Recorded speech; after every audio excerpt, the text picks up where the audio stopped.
And good afternoon on this Wednesday, 105 right now. Thanks for joining the program. This is Weather and Ag in Focus. If you want to be a part of the conversation today, have some fun, give us a phone call. 701-293-9000 is the Red Wing Shoe line, or you can always send us an email, weatherorag@flagfamily.com.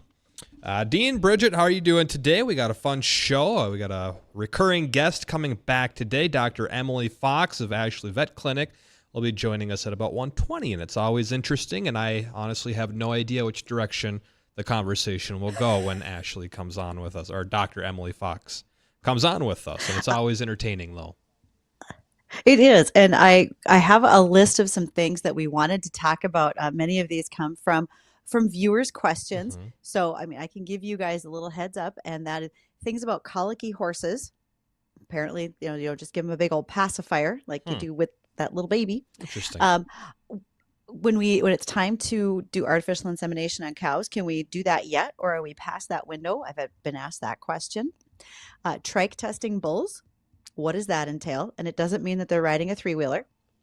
And then if we can get to it, there is also some questions about the longevity or the possibility of helping some calves when they are disformed at birth. What can that do? So there's, like you said, we don't know where this conversation will go, but it is constantly a learning and educational opportunity. And I am always excited when Emily joins us to help us out with our livestock knowledge. She's great at it. She always does a good job explaining things so you understand, and most of the time you get a pretty good visual as well. Yes, and she definitely is a large animal vet specializing in horses, cattle. Some of the vets in her clinic have more experience with sheep and goats. And for a woman who grew up in New York and now has landed in North Dakota to run a veterinarian clinic, yeah, she's got a great story. So I just enjoy hearing her perspective too. Yeah, it'll be fun. A few topics we'll talk about today is Project Safe Send, as well as autonomy on the farm. Digital acreage reporting. This is something new that's arrived, so we'll be touching on that, as well as the aerial weed scout. So a bunch of topics we'll get to in between our guests that'll come up at 1:20, as well as a check on the forecast. But why don't we start off with this digital acreage reporting has arrived. What's going on with digital acreage, Bridgette? Okay. So if y'all remember about a year ago in June, we had a guest on from Nebraska, Quentin Keneally, farms right north of, excuse me, right north of Omaha in that Blair, Nebraska area. I think I want to say Tecumseh, but that Tecumseh. can't possibly be the right. Tecumseh. Thank you, Tecumseh. So like the chainsaw, right? Tecumseh? Yep. Would that be right? Okay. So Quentin is a friend of mine, and he started talking about something he learned last year when he was in Fargo, not only to be on our show, but talk about the Buddy Seed Conference that Bushel puts on. And there's a company that he started working with called My Ag Data. He's been part of the pilot program to help farmers take the information that's in their operation centers on their equipment. So if you're running John Deere equipment, it's called their John Deere Operations. All your yield information, your acreage is in there. And you can take that and digitally transmit it over to the Farm Service Agency, FSA, for accurate reporting. Okay, that sounds like, oh, big deal. You can accurately report your information electronically. We've been doing that with the IRS for a while. The reality is we're just able to start doing this now with FSA. And My Ag Data is the software that is the interface to help you bring it from your tractor all the way over to FSA. Why does this matter? When you have inaccuracies, let's say you thought you had a field that was 148 acres, but it turns out that it's 149.2 or 147.6. Those slight changes make a difference in things like your crop insurance. And what Quentin has noticed is he had started doing this about 5-7 years ago. He would probably have been saving himself $3,000 to $4,000 per year on his crop insurance. So do the math. That adds up to more dollars than you might expect. So that's one of the ways that folks can start doing this. My Ag Data is pretty cool to talk to. I got to meet them during Ag Tech Week in Fargo. Hopefully we'll have them on as a guest here on the show one day as well. But also back to Quentin for just a moment. A lot of his farm acres as of the last 2 days are completely underwater due to the Missouri River flooding that's coming downstream at him. So my heart really goes out to Q. He does a great job of farming. He has irrigated land, and now it's more irrigated than he wanted. Yeah, that's just a mess what's going on down there. South Dakota, Iowa, Nebraska, they're all just dealing with way too much water. And there's 2 more systems coming through that'll probably bring another 1 to 3 or a few localized areas higher than that in spots by the end of the weekend and into the beginning of next week. You know, okay, what does that really look like, you guys? Are we going to see some of these localized areas again? I mean, I've seen 80-foot cottonwoods that are wiping out bridges. I have seen people who had hay or they had their hay bales on the field. Those bales are floating down the river like bobbers. When do we get a break on this for the rainfall that could cause more problems? In a short answer, you don't. But Okay. in the good way, I mean, you're not going to be dealing with that 6 to 18 inches of rain that fell with these next couple. So it's going to be significantly less rain, but even significantly less doesn't help the situation down there. Yeah, and even DLRC has got above normal precip, well above normal precip for that general area from Sioux Falls to northeast Nebraska, Sioux City, into southwest Minnesota. Well above normal precip for the rest of the summer. Got an email from one of our farmer friends. He listens in Lac Parel County, down there in south of Fargo and approaching southwest Minnesota, and he said he had to replant. He had to replant everything, and he's hoping for some hotter weather to get to get everything going again. Okay, so that's in Minnesota. Was that Lac Parel County? Yeah, what'd I say? Lac Parel? That's south of Fargo. Yeah, it's well south of Fargo. Lac Parel. Yeah, Lac Parel. Yep, they're into Minnesota.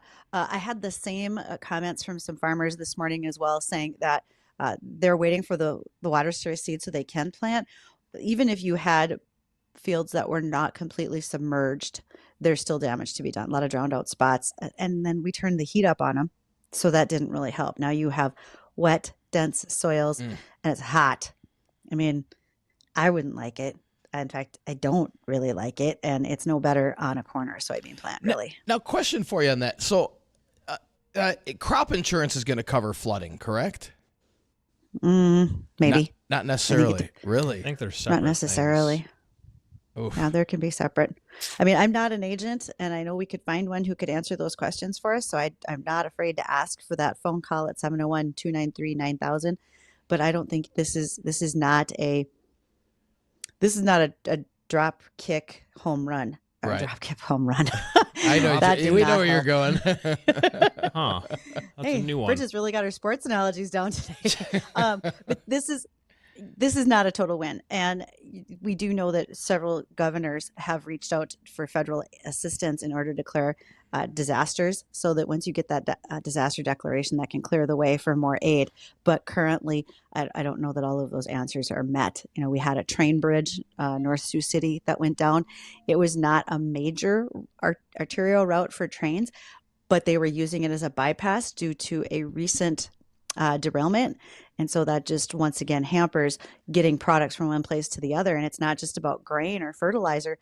Your Amazon packages are on the trains, you guys. And so with stuff getting shifted around, it's going to take more miles, more time. All of that will affect us in the end as consumers. What's our soil profile looking like? Because I'm seeing some standing water still in ditches on the interstate. I am also seeing areas that have gotten really dry and the grass is getting crunchy.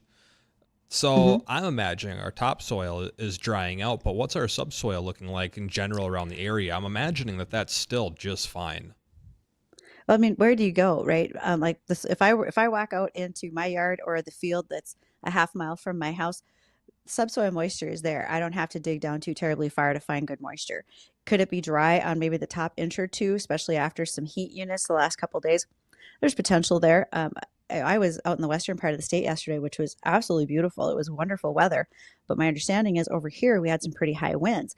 And so it dries out that very top layer and then starts moving the soil around in the air. So you're right. We are recharged as far as our soil profile is concerned.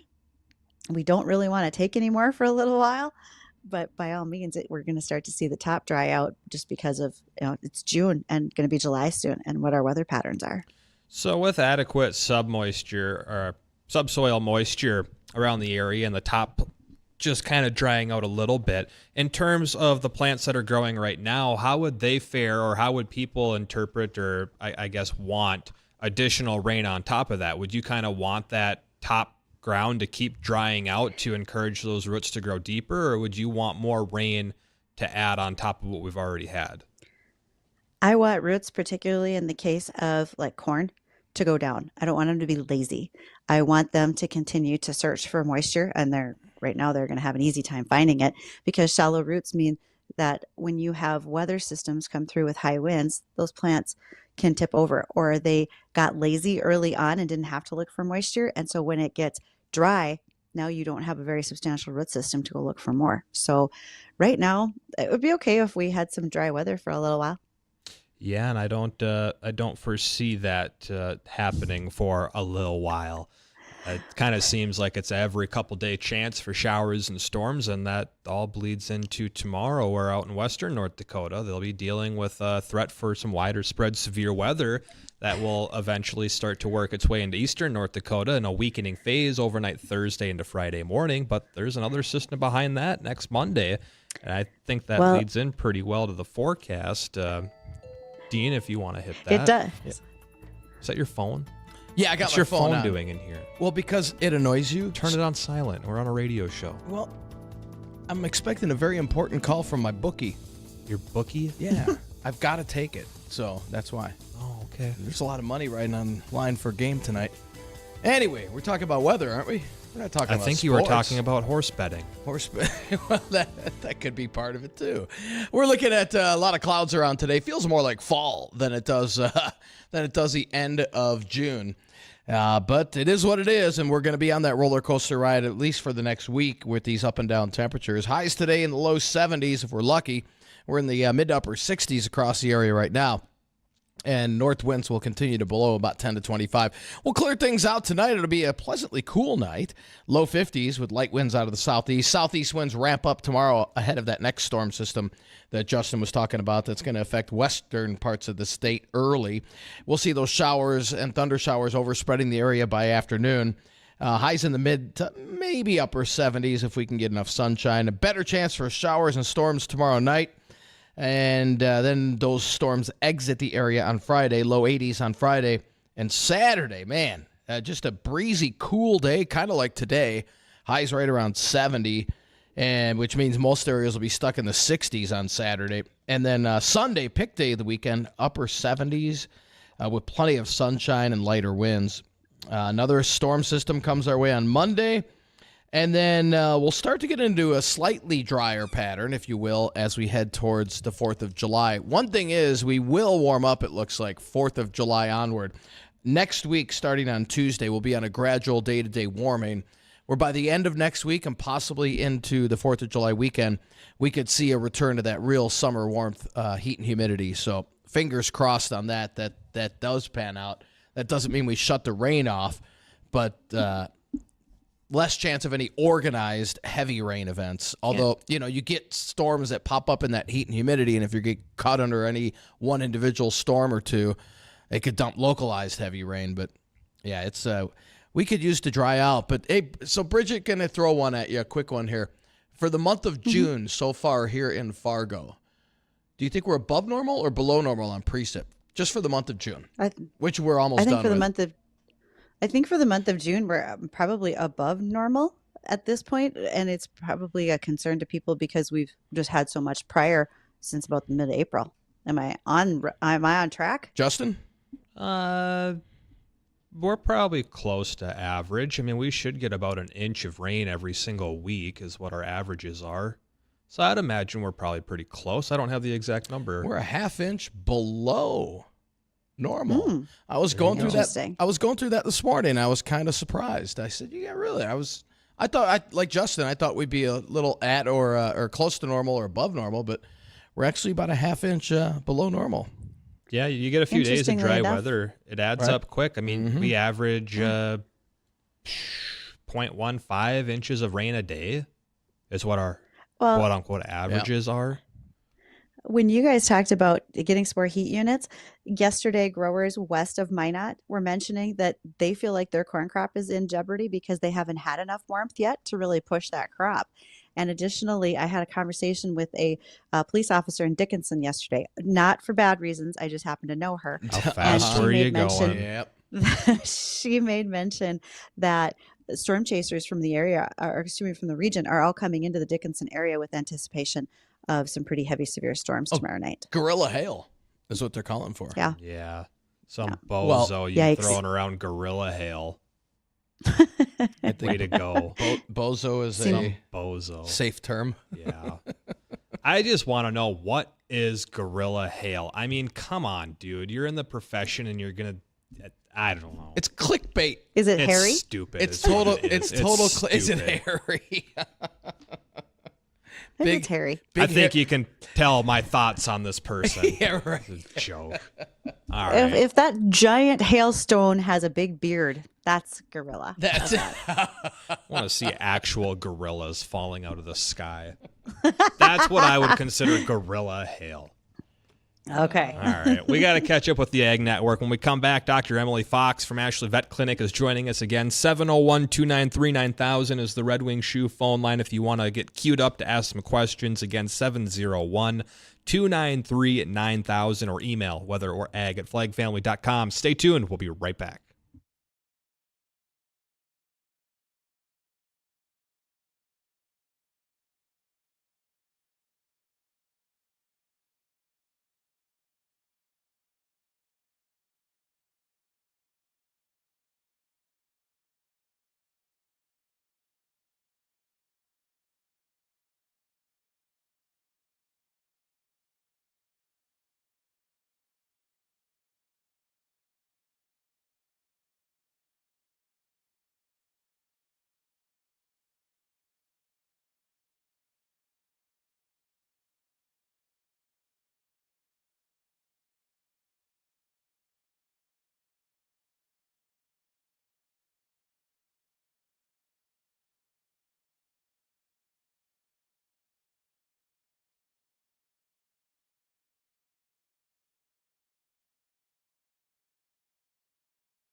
Thanks for joining us here on Weather and Ag in Focus. It's a fabulous day. Work's getting done out there. I just saw some photos from our farmer actually Parker was in the field. He's doing some work out in the corn, and it looked a little damp, if that helps you understand that he's rutting it up, because it's a little wet out there, but work's got to get done in the cornfield, guys. Just a heads up for you. Mm-hmm. So that's the way it looks. Also, a thank you, since he's out in our field, and also a big thank you to North Dakota State Services for being a part of our Here We Grow project. We're custom farming 20 acres corn this year, and Mark Wagner can help you with your projects as well. If you want to talk about estate planning, transitioning the farm acres, and especially if you want to talk about how to do it right to cause you less problems with taxes, probate, and more, talk to Mark Wagner at North Dakota State Services.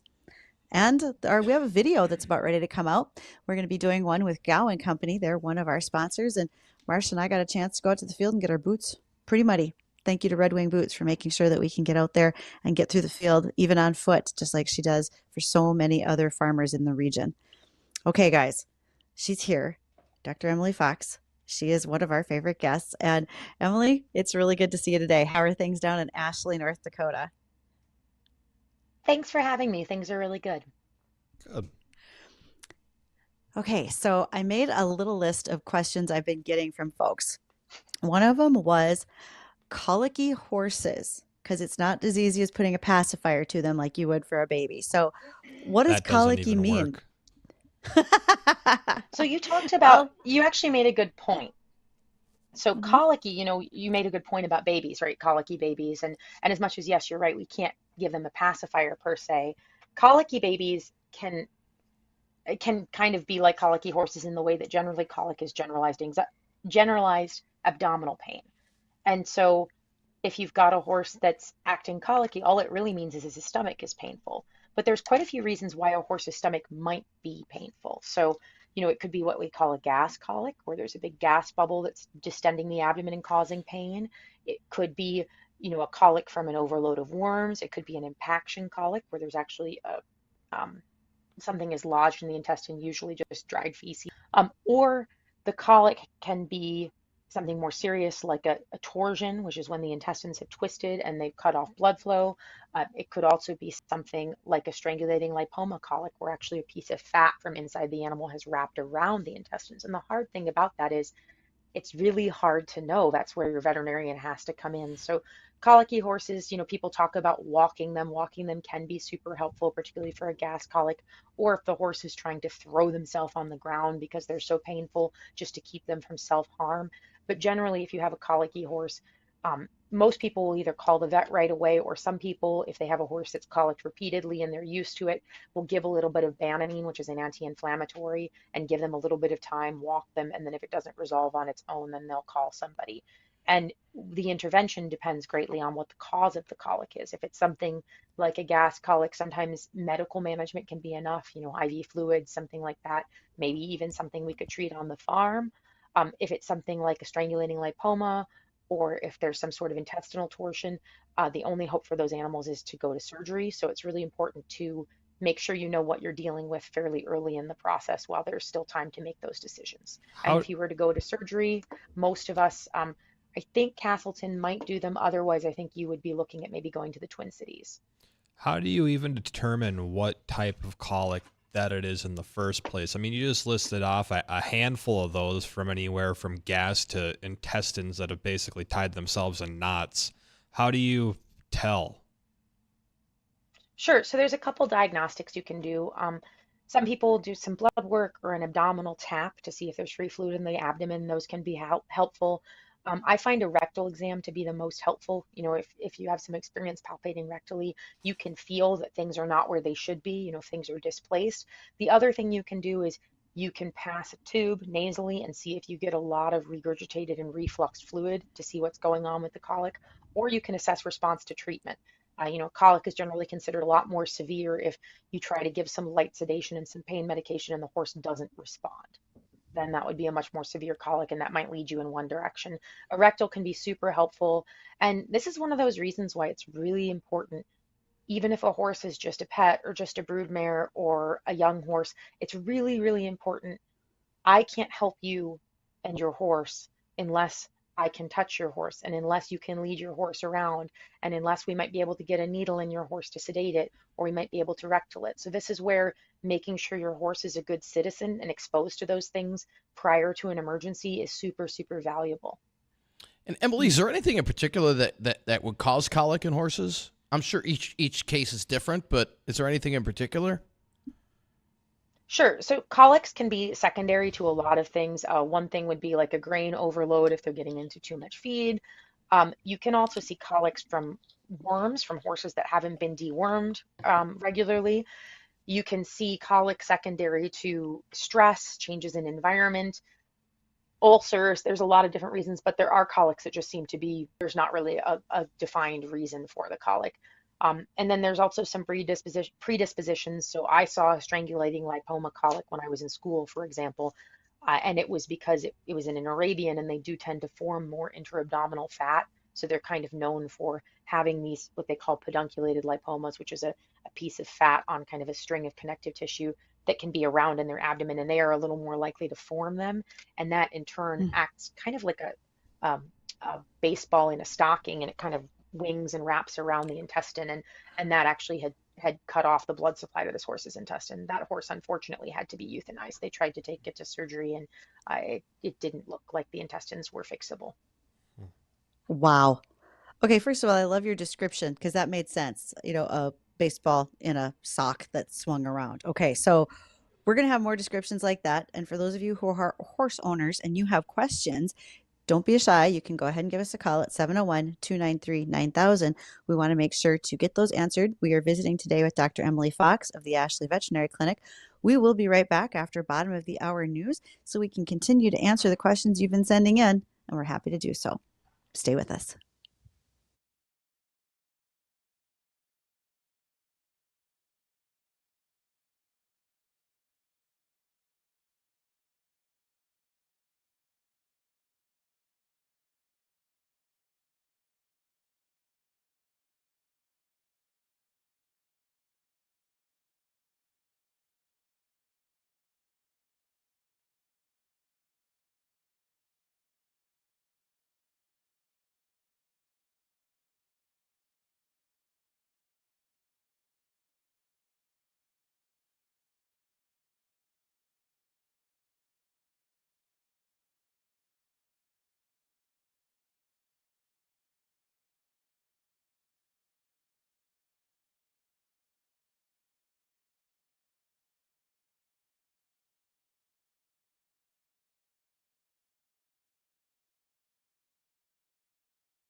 Howdy, folks, and thank you for being here. So very glad that you're a part of our afternoon, and let us be with you.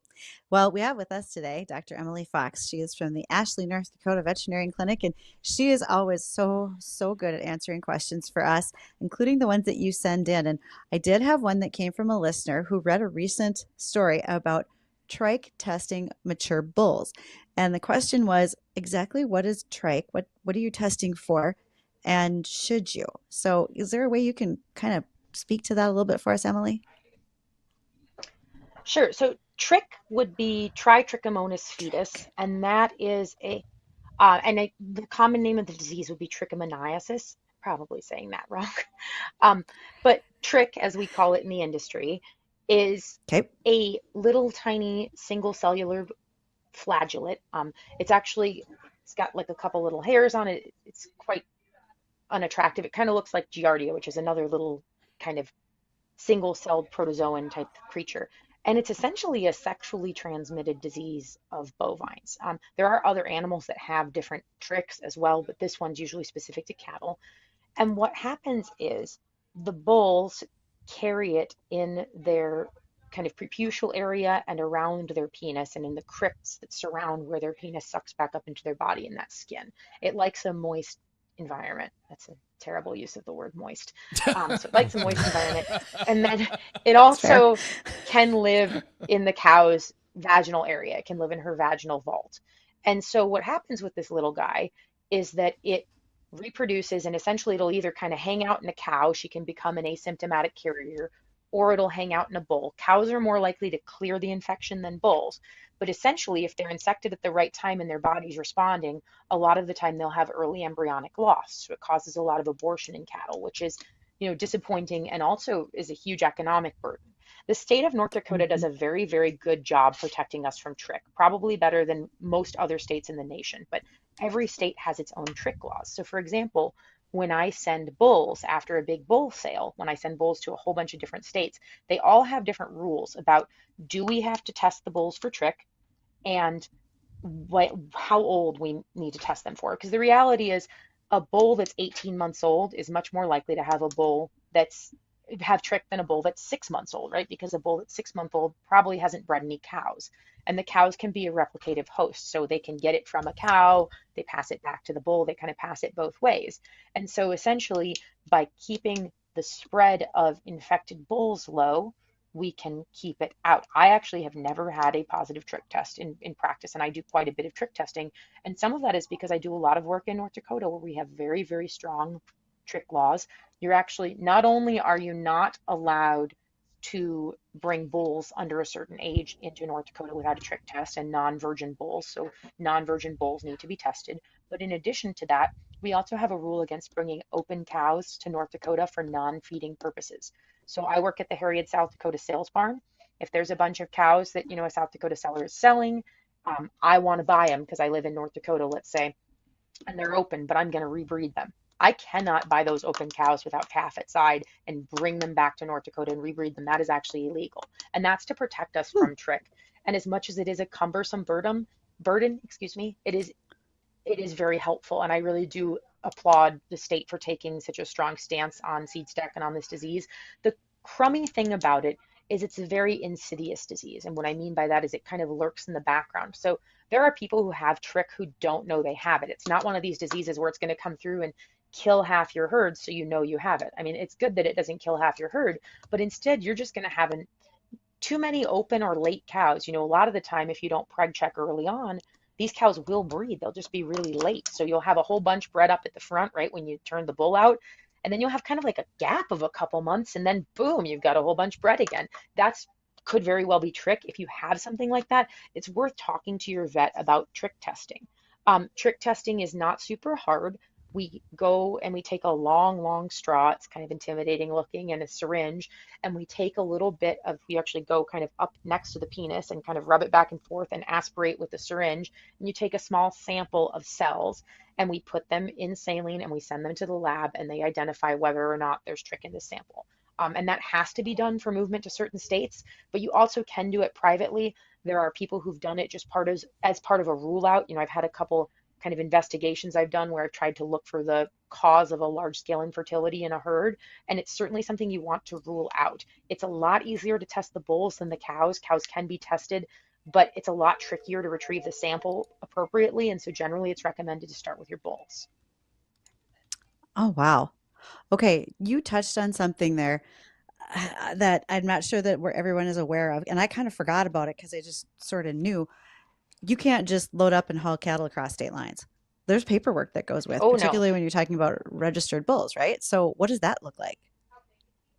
So you absolutely cannot, and not just bulls. I mean, we're talking technically your dog, although usually that's waived for pretty much every state, but every animal that you want to move, horses especially, we see the rules disregarded in the case of horses constantly. And that has to be done by a USDA accredited vet. USDA class 1 vets can do small animal movement, but you need a USDA accredited class 2 veterinarian, which is an additional certification that I have to keep up. I actually just renewed mine. It was quite a bit of watching videos on the internet and making sure that I've reviewed regulations, but it's important, right? The regulatory work is a big part of what I do, and I write a lot of health papers. Every state has different requirements. It's my responsibility to make sure that I am checking those requirements, checking with the state if there's any questions. This all goes on my license. There can be repercussions if I don't do it correctly. And yes, absolutely. Some animals just need a health paper where a vet looks at them and says, yeah, they're free of communicable diseases, they're fine. A lot of animals also need what's called individual ID, either a metal clip, or actually this fall, there will be no more metal clips issued and we're going to be moving to electronic IDs. USDA just issued final rule on that about a month ago. That's quite a hot topic as well if we want to pick something controversial to discuss on the radio. But there's quite a bit, there's quite a few opinions on that as well, but we're going to have electronic IDs. They're going to be RFIDs. I promise no one can see your cows from space though. That's not true. But you've got these Thank new you. ID Thank you tags. for making that Hopefully they'll point. help traceability. But actually, the biggest way that I Yes. see people get in trouble for bringing animals wrong, right? So there are people obviously that load up every day and go between states and don't get a health paper. I A lot of the time, if you get pulled over by the state trooper, they don't check the health certificate. Now, technically they should, technically they can. If they want to, they will still get you. And for semis, they're much more careful. But one other way I've seen a lot of people eventually have this come back on them is something else happens, something totally unrelated, and somehow their purchase history comes up, things get called into question. It happened with the TB outbreak a few years ago. I've also seen it happen when there's like ownership issues. Somebody's been feeding cattle for somebody else, and this person tries to say, well, I still own those. Well, they didn't get a health on them, and then that comes out in the wash. So it really is, for a number of reasons, better to do that. You also need to check with your brand board because, in brand inspection states, it's incredibly important to make sure that you're following the brand laws as well. There's repercussions for that too. Oh, there's so much that goes along with it that we don't even think about. Like you said, kind of gets waves for dogs and cats, but even horses, there are rules. So, one more question as we go on today that I heard more about and wanted to talk with you about, Emily, and that was birth defects in calves.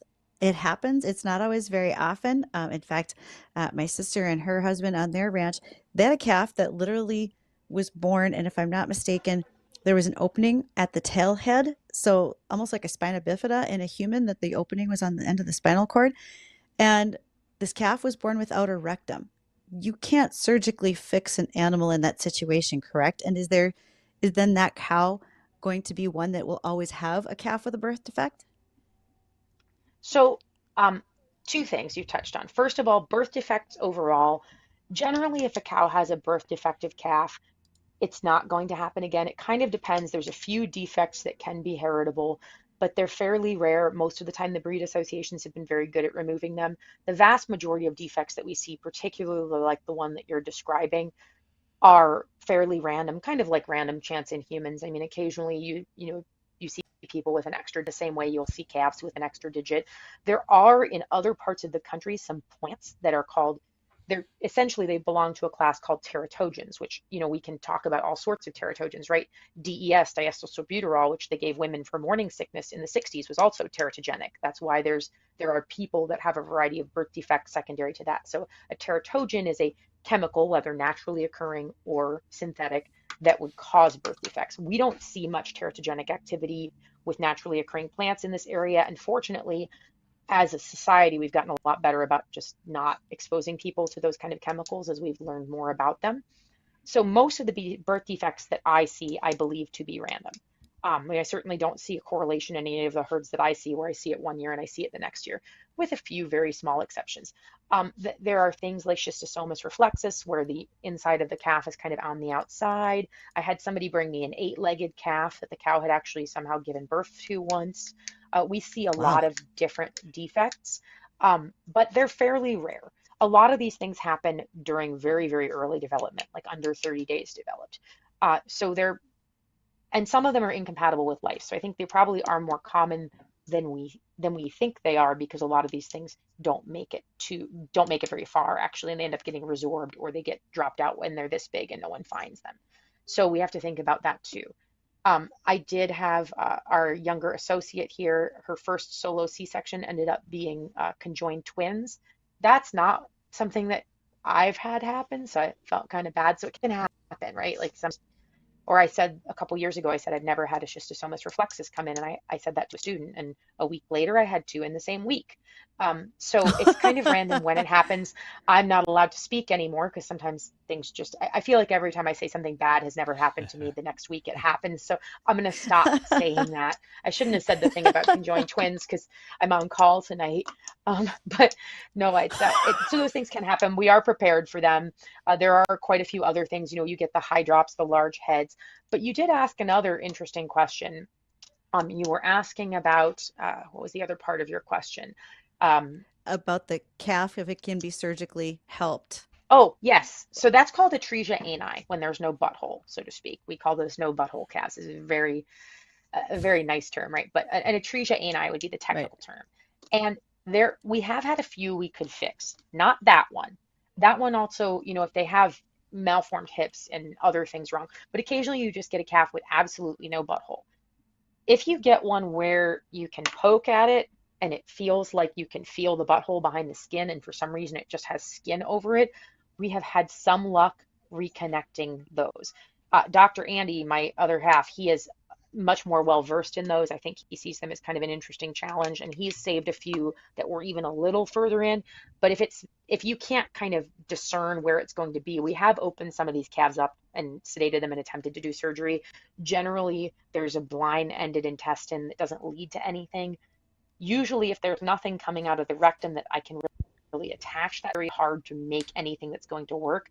The other issue with these is sometimes they stricture later. So the problem is anytime you make a hole that wasn't there before, the body says, cool, I'm going to heal this hole, which is helpful until you're trying to make a hole, and then it kind of stinks because it'll close up too far. Well, you can imagine if the butthole on a calf stays at about, a month-old calf size and the calf becomes a full-sized cow, you can see where that would be problematic. So a lot of those animals struggle later on, and we have had issues with that as well.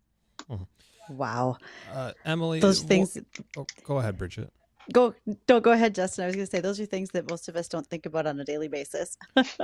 I don't know if this is something that's mandatory or if it's just something you would look into on the side, but with the surge of bird flu being infected in dairy cattle, is there anything that's come down to you as a veterinarian, given either a class or a heads up, or hey, these are tests that you'll want to do in case someone here in North Dakota thinks one of their dairy cows, even though there's not many around here, have maybe bird flu?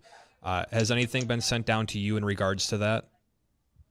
Absolutely. So we got a little bit of communication from USDA. I know originally it came from so high up that, from my understanding, it didn't really come through the normal USDA channels when it came down to the bird flu thing. So it all seemed a little sudden. It was usually we get enough of a heads up that we can kind of prepare ourselves before it's in the media. Most of us veterinarians and even some of the USDA people, from my understanding, found out in the media, which was kind of wild for us. There is testing available. You can get tested. I believe NDSU has a test. I haven't had to send any. We've had to send birds for bird flu testing, but we haven't had any symptomatic cattle in our practice area. But yes, they are encouraging testing. There actually is mandatory testing for movement of dairy animals right now. I haven't had to move any dairy animals out of state, so I haven't had to experience it myself, but there definitely is testing available. It's really important if you think you have something like this to either contact your veterinarian or contact your USDA AVIC right away. There's stuff online, state veterinarian's office, someone, because absolutely, if you're seeing bird flu-like symptoms in your dairy cattle, that would be super important. Fortunately, there have not been documented cases to my knowledge in beef cattle, and none of our regulations have changed. The vast majority of the animals that I deal with the movement of as well as the care of are beef animals, and so I haven't really had much experience with it myself. Awesome. Well, if anyone listening has any further questions, or maybe they want to get more information about the Ashley Vet Clinic, where would you direct them to go? Sure, we have an Ashley Veterinary Clinic Facebook page, or they're welcome to give us a call at the Ashley Veterinary Clinic. Awesome. Hey, any update on the whole Hulu deal? Have you sent that off yet? Yeah, that's right. I feel It's like your I get feel rich like thing I'm not here. qualified to be. I feel like I'm not qualified to be on Hulu. Somebody asked me the other day if I was going to be like Dr. Pol, and I said Dr. Pol took his shirt off every time he pulled a calf, and I don't think I'm going to do that. So I don't know if I can be on TV. Well, we'll step down to Netflix. Netflix can have their version. Yeah, Netflix might be better for me. Netflix is better. Well, Dr. Emily Fox, thanks again for joining us here on the show today, and hope your overnight call goes well for you. Thank you. I appreciate it. You never wish someone on call good luck, though, or never tell them the cute word, quiet. Yeah. All right. Well, we got to You take have a a quick. wonderful day. Thanks, guys. Yep, no problem. Thank you. We got to take a quick moment. We come back. We got 2 more ag topics and a check on the forecast. And if you want to join in on the conversation, 701-293-9000. Stay tuned. We'll be right back.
And welcome back to the program. Thanks for rejoining us. Fun conversation there with Dr. Emily Fox. Like I said, you never know where it's going to go.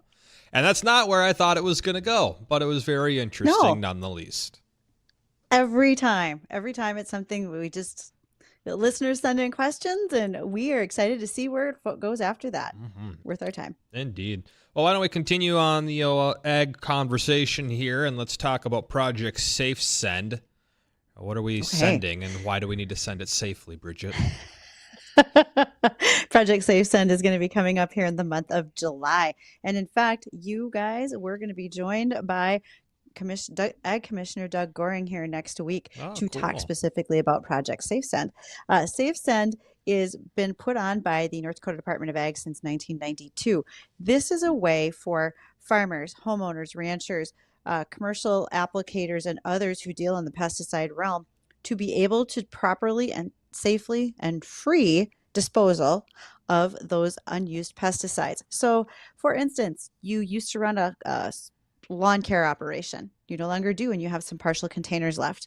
You're cleaning out Grandma and Grandpa's house, and you find some empty containers that they used to spray for dandelions in the yard, and you don't know where to get rid of these. Project Safe Send is a place for you to do that.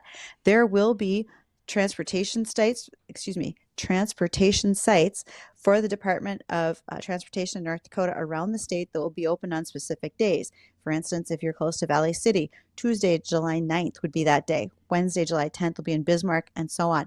The whole list is on the Department of Ag website. Also, there's a list of what you can bring and what you cannot bring. This is not a disposal for household paint, fuels, lubricants, antifreeze, fertilizers, or soil conditioners. Those will be turned away. You will not be allowed to leave those there. There are other places to dispose of those items. But lots going on, many locations across the state, and it's been an excellent free program for people to use.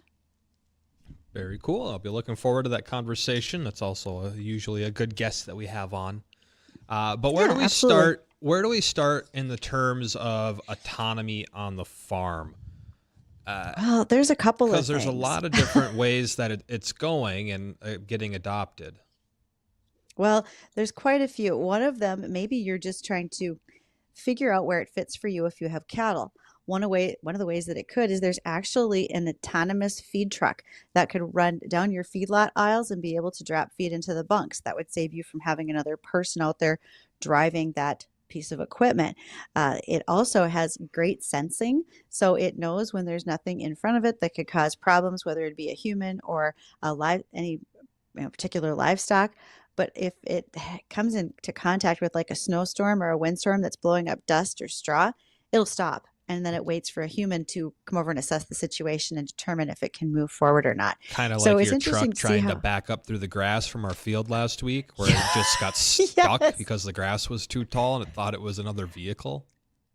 I thought that was going to throw us through the windshield. That backup I sensor thought that was kind of funny. Tight. I'm like, wow, that's awesome. And I just went and pushed all the grass down. I thought this is going to go on a long time if I don't. Right. So in what you understand of autonomy, where do you think is the best application or maybe the best time save or purpose for autonomy based on what you've kind of heard or seen or know? I think some of these autonomous feeders for livestock are awesome. You can even send one out. It's like the pasture rover, I think it's called, and it can go out and leave feed like cubes out in a pasture. Oh, cool. That can really help save some time, and it's kind of a more open area in which you could do it. Sure sounds like it. We'll have to talk more about that tomorrow. A lot of fun topics tomorrow. We'll be talking about organic worm farming, but we're out of time for today, so everyone enjoy the rest of your Wednesday afternoon. We're back tomorrow, hopefully, 1 to 2 o'clock in the afternoon. The Jay Thomas Show's next.